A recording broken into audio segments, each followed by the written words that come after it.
આજરોજ સાંજે 7 વાગ્યે મળતી માહિતી પ્રમાણે મહેસાણા શહેરના ટીબી રોડ ઉપર આવેલા જ્વેલર્સની દુકાનમાં 3 ડિસેમ્બરની રાત્રે ત્રાટકેલા અજાણ્યા ચોરોએ 2.83 લાખની ચાંદીની વસ્તુઓની ચોરી કરી ફરાર થઈ ગયા.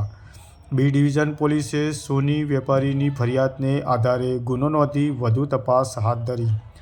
મહેસાણાના ટીબી રોડ ઉપર આવેલા મારુતિ ટેનામેન્ટમાં રહેતા પ્રશાંતભાઈ સેવંતીલાલ સોની, જેઓની ટીબી રોડ ઉપર સુખેશ્વરી શોપિંગ સેન્ટરમાં જય શ્રી કૃષ્ણ નામની જ્વેલર્સની દુકાનમાં ચાંદીના દાગીનાનો વેપાર કરતા હતા, જેમાં તેઓની દુકાનને તસ્કરોએ નિશાન બનાવી ડીવીઆર સહિત કેમેરાને તોડીને નામ નિશાન ના મળે તેવા પ્રયાસો કરીને સમગ્ર ઘટનાને અંજામ આપ્યો છે.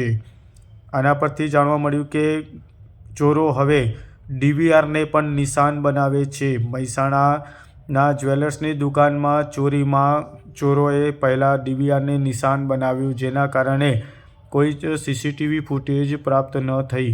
મહેસાણામાં જ્વેલર્સની દુકાનમાં 2.83 લાખની ચોરીને અંજામ આપતા શખ્સો ફરાર.